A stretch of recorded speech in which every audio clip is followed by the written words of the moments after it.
Good day, gentlemen and ladies. Today I'll be discussing about gender and development in the military context. Once again, I am Master Sergeant Engel Matthew F. Rendia, Infantry Philippine Army Reserve, CV-A20-000082, your Senior Tactical NCO. So, gender and development in the military context. Ito yung usual natin naririnig, no? Yung gender and development or God. Lagi yan natin naririnig. Pero usual natin naririnig to sa civilian concept. Yung na kaka-attend tayo ng mga seminars or trainings nasa civilian concept.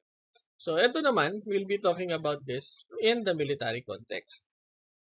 So before we proceed, sabi nga, no, as future leaders and defenders of our nation, you are expected not only to uphold discipline and patriotism, but also equality, respect, and fairness.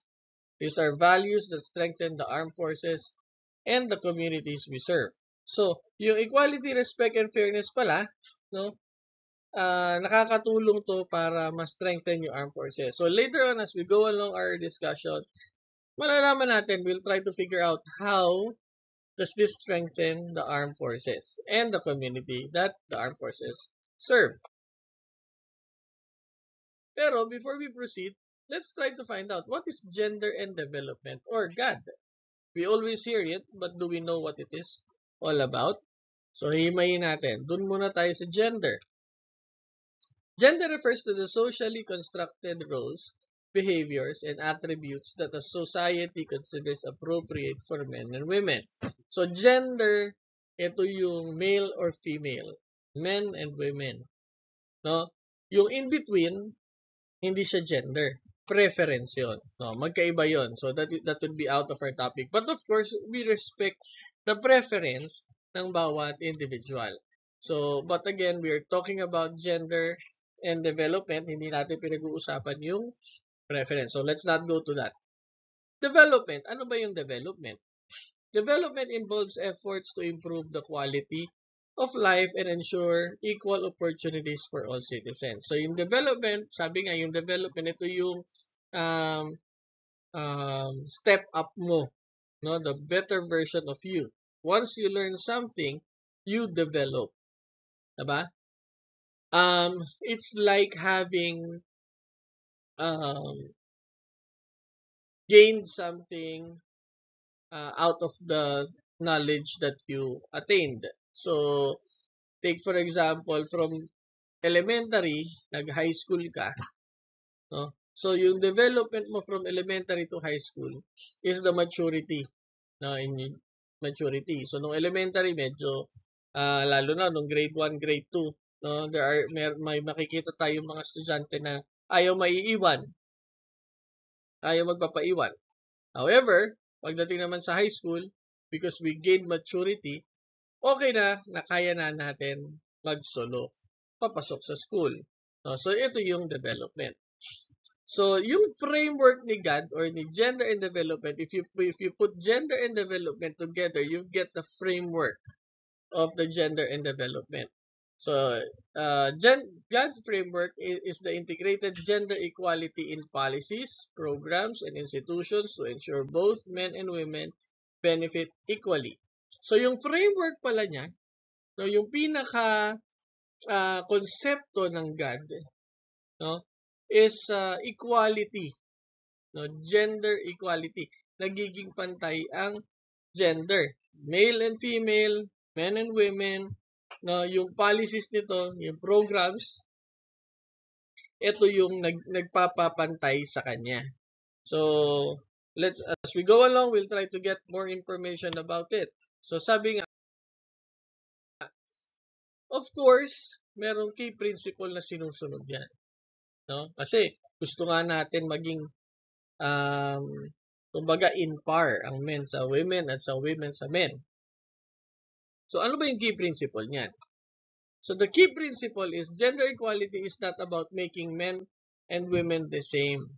It's about ensuring both have equal rights, access, and opportunities to contribute to the benefit from development. So in gender equality pala, hindi yon pinagpapantay si men and women, no, yung male and female. Ang ginagawa pala ng gender equality, no, ay binibigyan siya ng equal opportunities. So ibig sabihin, kasi alam naman natin, di ba, yung may mga nagagawa ang mga lalaki na hindi nagagawa ng babae. May nagagawa ang mga babae na hindi nagagawa ang lalaki. So doon pa lang meron ng kumbaga it's a tie, no? So doon sa part na yon, gender equality gives each gender the opportunity to contribute, no, para sa development not only of yourself but of the community. So ito yung key principle niya. So legal basis. So lahat ng bagay merong legal basis. Meron yan sinasandalan. Remember, again, let's go back to our let's try to recall our criminal justice system. Balikan natin yung criminal justice system discussion natin. Lahat ng bagay merong legal basis. So, pati si God, sir, may legal basis? Yes. So, legal basis is the guideline, di ba? Kung bakit ito na ipapatupad. So, ano ba legal basis ng God? Republic Act 9710 or the Magna Carta of Women. This promotes women's rights in all spheres of life, including participation in national defense and peace building. So doon pa lang, dito pa lang sa Republic Act or the RA 9710, nakita natin yung participation ng female or ng mga babae sa defense, national defense and peace building. Another, we have the RA 7192 or better known as the Women in Development and Nation Building Act. Mandates equal opportunity for women to serve in the military and government. So dito na, bibigyan na ng opportunity ang mga kababaihan para mag-serve sa military and sa government. And also, we have the Philippine Constitution, Article 2, Section 14, which recognizes the role of women in nation building and ensures fundamental equality before the law. So dito sa Philippine Constitution, Article 2, Section 14, nire-recognize na kung ano yung capabilities o yung role na pwedeng maging role ng mga babae sa pag-unlad ng ating bansa. And of course, the last, we have the AFP or the ROTC GAD policies. Prohibits discrimination, harassment, and gender bias within the ranks. So if you will notice, 1, 2, and 3, Republic Act 9710, Republic Act 7192, and the Philippines Constitution, Article 2, Section 14, gives out the same information. The AFP or the ROTC GAD policies prohibits discrimination, harassment, and gender bias within the ranks. So, ang pinag-uusapan naman dito, yung within the AFP or the ROTC na sinuportahan ng tatlong legal basis na nauna. Again, the Republic Act 9710 or the Magna Carta of Women, the Republic Act 7192, or the Women in Development and Nation Building Act, and of course, the Philippine Constitution, Article 2, Section 14. So, gender roles and stereotypes. So, ano ba ang roles ng genders and stereotypes? Ano ba ito? No, so traditional roles often define men as strong leaders and women as caretakers. But these are social constructs, not limitations. Again, ito na yung binanggit ko kanina. Noong araw, during the time of the Katipunan, women are not allowed to even learn. Hindi sila ay naalaw nga matuto eh. No, it's only men because women are believed or it is the social construct. Pag sinabing social constructs, ito yung pinaniniwalaan ng society. Now, this is the belief of the society that women are only caretakers or ito yung kumbaga, sabi nga, in layman's term, no? Ang babae nung araw ay paanakan lang. No, kumbaga, they are designed to stay at home. They are designed to keep the house a home while men fight for freedom or men starts to work. Yun noon. Pero again, it's not a limitation. Why? Because wala naman sinabing hindi po pwede. But they are believed, those kaya nga social constructs, they are believed, which becomes a part of the norm. No? So, nagiging part na ng norm yun. Next is, in modern defense forces, leadership, intelligence, and discipline are not defined by gender. So, leadership, intelligence, and discipline, sabi daw, not defined by gender. So, male or female, pwedeng mag-possess ng leadership, intelligence, and discipline. No? So, let's get an example for that. Women now serve as officers, pilots, engineers, and peacekeepers in the AFP. So, may nabalitaan ba tayo mga officers na babae? Yes, madami na. No? May mga nabalitaan na ba tayong piloto na babae? Yes, meron na din. No? Engineers? Yes, meron na rin. Marami. So, dahil marami na sila, it only goes to show na kaya there are some things that we can do that women also can do. No? Another example, men can also serve in support and humanitarian roles with dignity and respect. So, kanina women, no, serve as officers. Ngayon, yung men, kasi yung men, yung mga lalaki, ang intindi kasi doon, di ba? Again, let's go back to that, no. Ang babae stay home, ang lalaki ay nagiging part ng manpower, no, who fights against the Spaniards during those time. No, so itong part naman na to, itong example shows that men can also serve in support. So sino to? Nurse, no, nag-aalaga sa mga nasugatan. Support. Humanitarian roles. Yung there are times, di ba? Alam niyo naman yun, nakikita at kahit naman hindi sa military, we do some humanitarian acts, 'di ba? So, kung makikita natin doon, pati lalaki nagiging part, no? Hindi siya limited sa mga babae.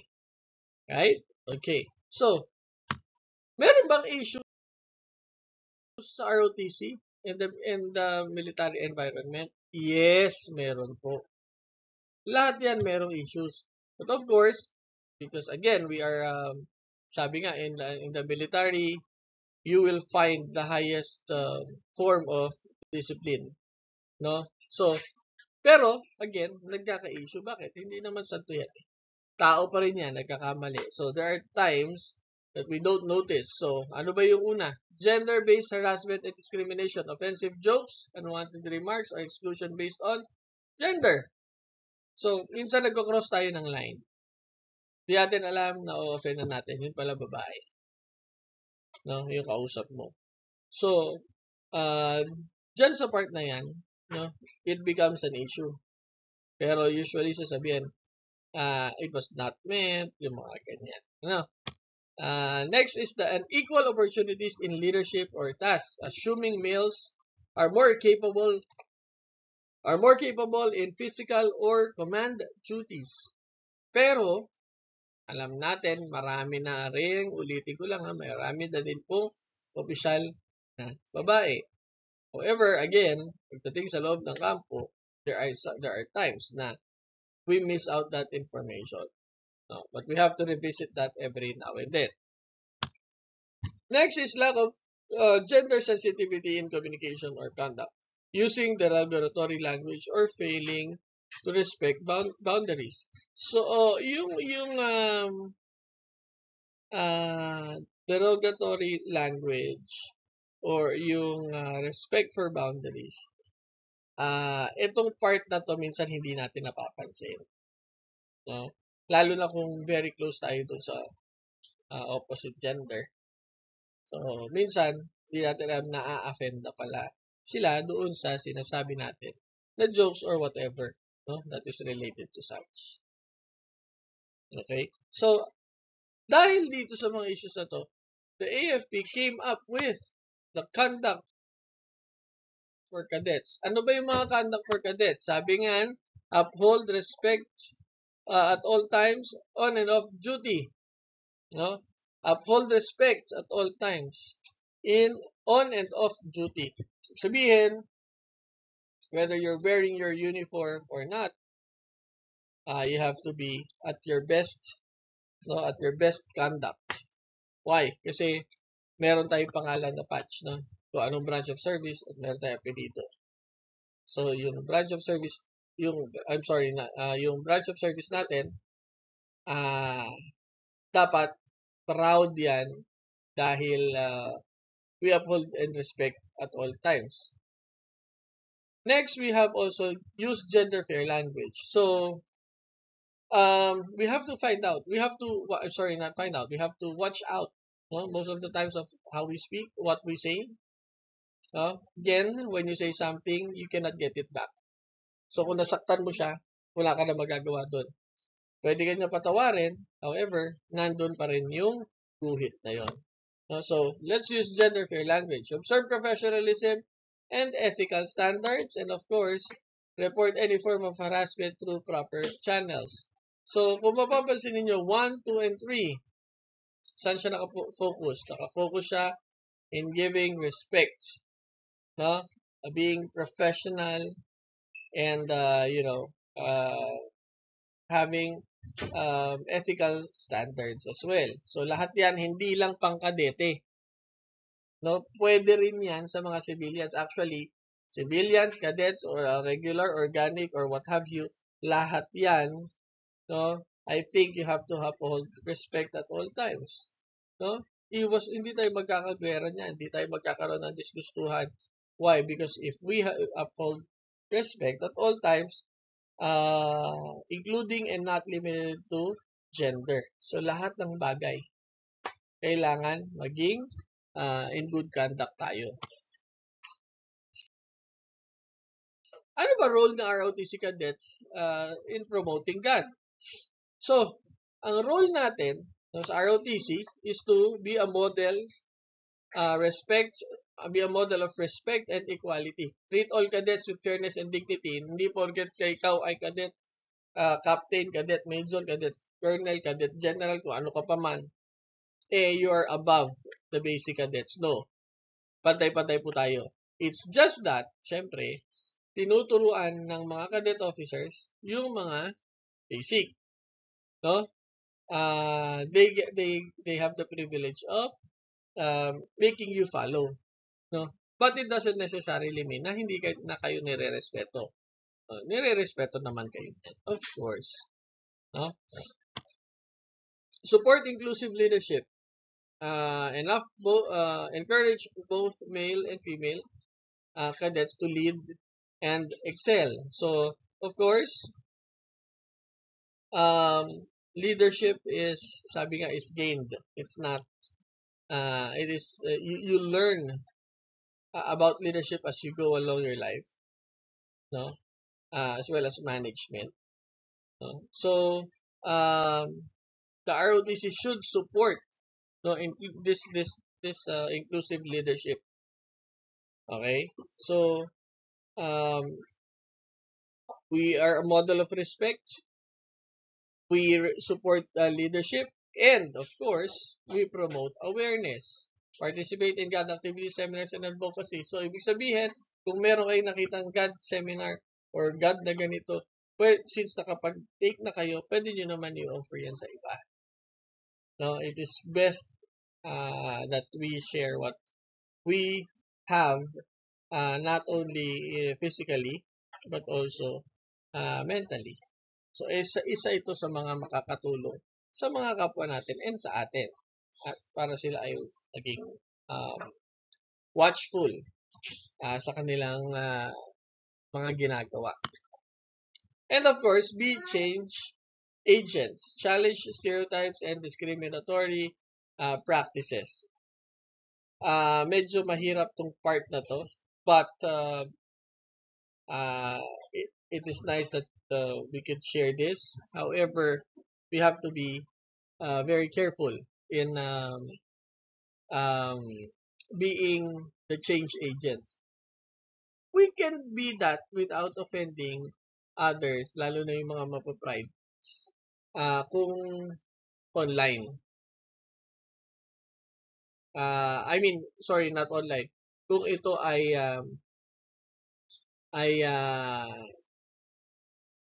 what you call it, magiging by being a role model, no? We will lead by example. Yan, pwedeng-pwede yan, no? Ah, compared sa sasabihan mo na, bro o sis, mali ito, mali yan. Kung minsan mahirap tumanggap ng pagkakamali ang isang tao na magtatapos kayo sa gulo.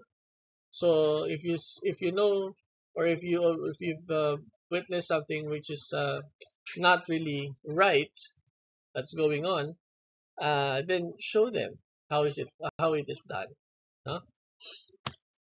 Okay, reflection. Paano ba to? No, ano ba? How can gender equality strengthen teamwork and leadership in ROTC? Nakaka-strengthen ba to? Yes. Paano ba? No? If you have respect, mutual respect, male or female, your teamwork, no, your teamwork would excel in whatever type of challenge there is, no? What actions can you take to make your unit more gender sensitive? So siguro, again, I could say be a model and attending seminars or listening to seminars, or listening to radio stations that would discuss about things related to this. Uh, that would really be very helpful. And of course, what challenges do women face in the military and how can we address them? So, katulad yan, na-discuss na natin yan kanina. Meron kasing discrimination. No? Akala natin hindi nila kaya, yun pala. Mas magaling pa sa atin. No? So, these are the challenges that they experience. So, as a summary, gender equality is essential to national development and military professionalism. ROTC cadets may embody discipline, respect, and exclusiveness. And of course, the armed forces thrive on unity, not uniformity. Every member's contribution matters. Sabihin, maliit, malaki, mababa, mataas, everybody is um, appreciated to be part of this um, dilemma, if I may call it, of understanding gender and equality. So as I close my topic, I would like to leave you with uh, a line a line that would speak of equality. In the battlefield or in the barracks, respect knows no gender. So sa battlefield or sa barracks, mga pababae, mga palalaki, you have to give respect. The mark of a true soldier is not strength alone, but honor, and honor begins with equality. So, as to wrap up, we could say that this approach of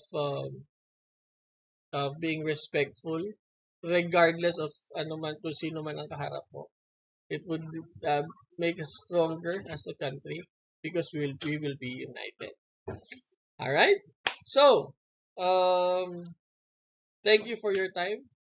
Once again, I am Master Sergeant Engel Matthew F. Fernandilla. I would like to thank you and have a great day ahead. Thank you for listening.